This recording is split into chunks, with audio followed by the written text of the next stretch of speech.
Olá, turma! Sejam bem-vindos à nossa aula de língua portuguesa dessa semana. Nós vamos falar muito mais do que só sobre linguagens, nós vamos falar sobre educação. Por que nós vamos falar sobre educação, né? A prof vai trazer aí uma questão que vivenciou nesse momento e que me fez pensar realmente que eu precisava falar com vocês sobre isso, tá? A gente está no ensino fundamental, mas às vezes a gente vai para o ensino médio e nem todos os professores param para conversar com a gente sobre algumas coisas. E aí a gente só vai sentir falta disso depois, quando a gente sai da escola e a gente não sabe para onde vai, né? Então, eu tive uma situação atualmente que eu estava conversando com um conhecido meu, que é adolescente, e a gente estava trocando ideias sobre o Enem, né?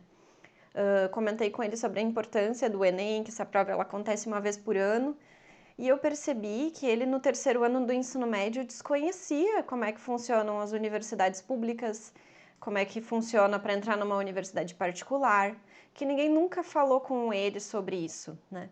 Às vezes os nossos familiares, eles não têm essa vivência, ou seja, eles não passaram por isso para poder nos contar como é, e às vezes eles também não têm conhecimento. Então, eu vejo como um papel importante da escola falar sobre isso, para preparar vocês, enquanto alunos, para as escolhas que vocês querem fazer. Talvez nem todo mundo queira fazer uma faculdade depois, mas quem quiser precisa conhecer esse mundo, precisa saber como é que entra nele, tá? E o quanto a gente precisa se preparar para isso. Eu sei que as escolas particulares, por exemplo, falam muito sobre isso no ensino médio, tá? Batem muito martelo nisso. Então, esses alunos de escola particular saem super informados sobre isso, tá? E eu não quero que vocês daqui a pouco vão para ir numa escola que não se fale sobre isso. Nas escolas públicas, muitas vezes são tantas coisas que a gente está tendo que atender de demanda e acaba se deixando de lado isso que é super importante, que é um conhecimento para a vida de vocês, né? Então, o que fazer em termos de educação, né? Pensar na vida depois do ensino médio, né? E para isso a gente precisa ter algumas informações. Então, eu, enquanto prof, achei super importante falar com vocês sobre isso. Eu sei que vocês estão no 9º ano do ensino fundamental, ano que vem ensino médio. Pena perder vocês, ótimos alunos. Fico muito feliz com a participação da turma de vocês nas minhas aulas sempre, tá? Então, pessoal, eu achei super importante falar com vocês sobre isso, porque se eventualmente vocês forem parar em alguma escola que ninguém nunca comente muito a fundos com vocês sobre isso, pelo menos vocês tiveram um conhecimento básico para conseguir saber como fazer e como poder competir nesse mundo acadêmico depois, tá? Então, se vocês ficarem eventualmente com alguma dúvida sobre o que eu vou comentar aqui, podem me chamar depois, se quiserem saber coisas particulares de vocês também, nesse sentido de planejamento de educação, tá?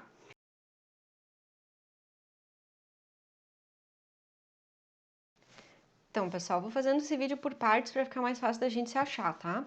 Vou começar falando primeiro sobre os níveis de educação, tá? Pensando aí que vocês queiram ter um projeto de desenvolvimento em termos de educação, a gente precisa conhecer quais as trajetórias possíveis, tá?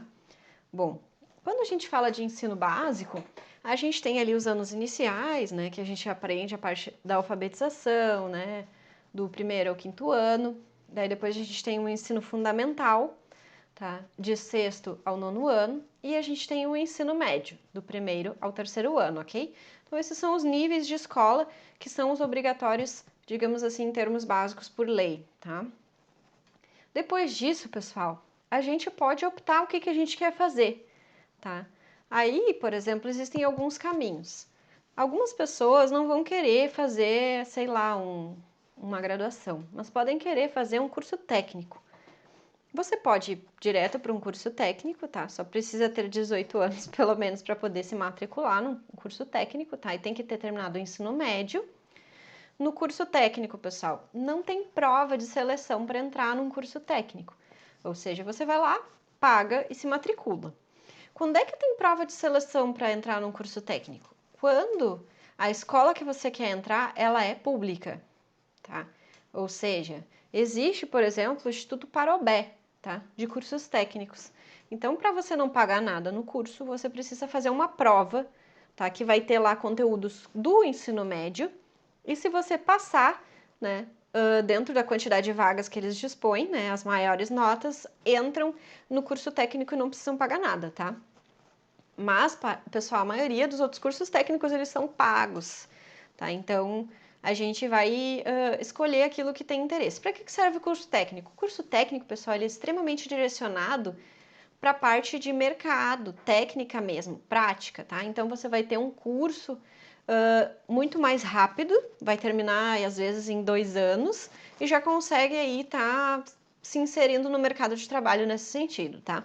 Então, o curso técnico, ele é uma boa opção para quem ainda não sabe muito bem o que quer fazer, né? E quer primeiro conhecer alguma área, né, específica. Então, às vezes, vale a pena e aí tu já te insere um pouco no mercado também, já fica um pouco mais fácil de saber o que quer fazer depois.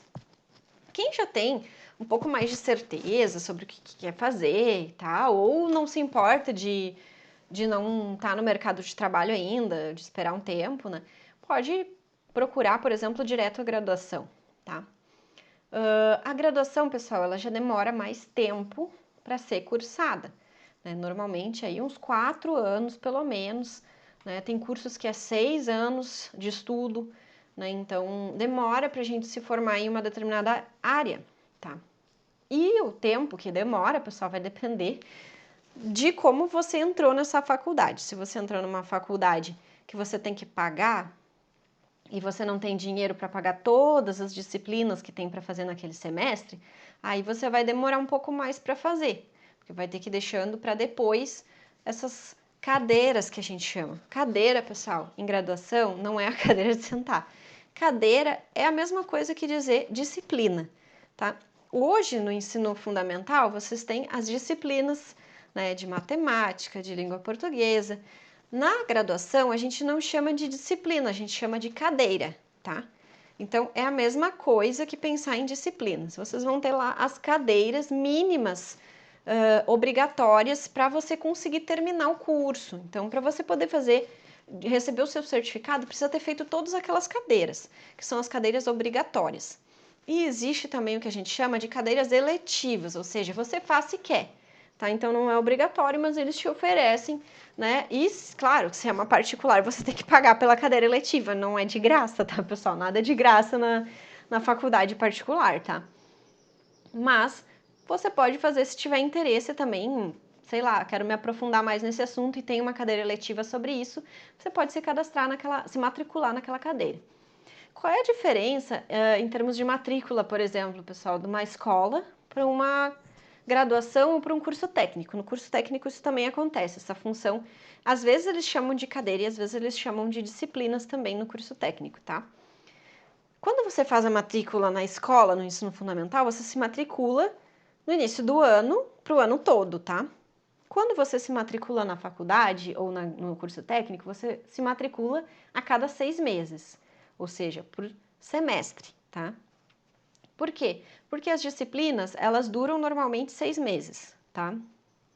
Como é que elas se organizam? Como é que se forma o custo disso para pagar, se a gente for pagar, tá? As cadeiras, pessoal, vocês vão ver que está escrito lá carga crédito, né?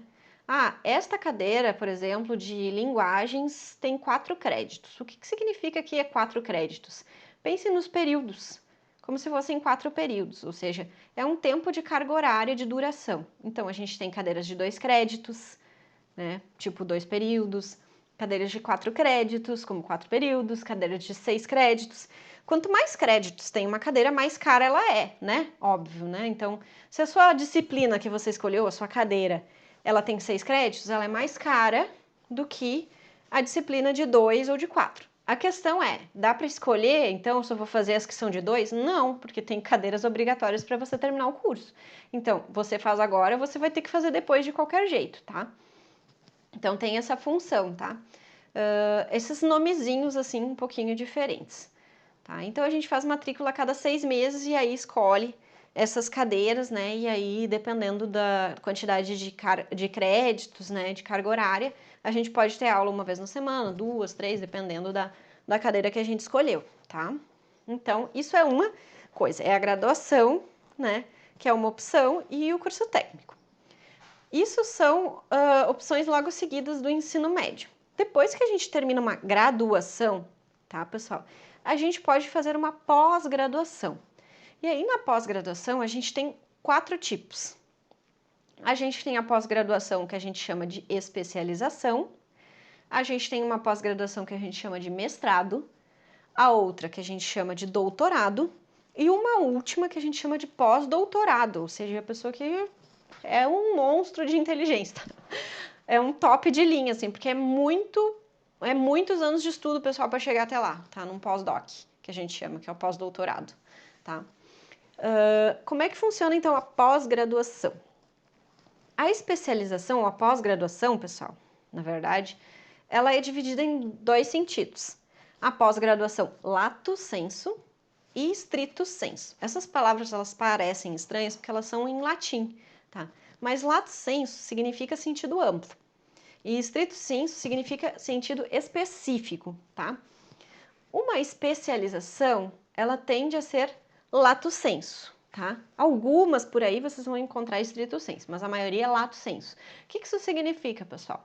Significa que você vai estudar de tudo um pouco sobre um tema central, digamos assim. Por exemplo, eu fiz a minha especialização dentro da psicologia e a questão de comportamental e cognitiva, tá?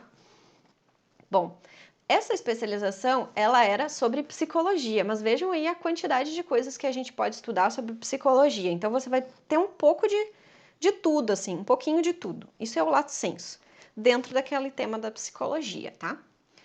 E aí, pessoal, a gente tem os stricto sensus. O que quer dizer que é um stricto sensu? Você vai pegar um assunto e vai se aprofundar muito nele, tá? Vai ir muito a fundo nele. Então, é muito mais do que só estudar um pouquinho de tudo. É ir muito a fundo num tema, tá? Então, quais são os tipos de pós-graduação característicos de stricto sensu? Mestrado, doutorado e pós-doutorado, tá? Esses são os que claramente são stricto sensu, tá? Os outros podem ser, as outras especializações podem ser tanto estrito quanto lato sensu, tá? Então, esses são nomezinhos que vocês talvez ouçam por aí, então vocês já mais ou menos têm uma noção do que é. Vou falar sobre uma curiosidade aqui com vocês. Doutorado. Todo mundo pode ser chamado de doutor? Médicos podem ser chamados de doutor sem ter doutorado? Não. Mas as pessoas têm por hábito, sim, uma questão de anos, né, pessoal? Fazendo uso dessas formas de se direcionar para, por exemplo, um médico, uma forma, digamos assim, de representar que ele é uma autoridade, né? Usam doutor, doutora, até para dentista, né?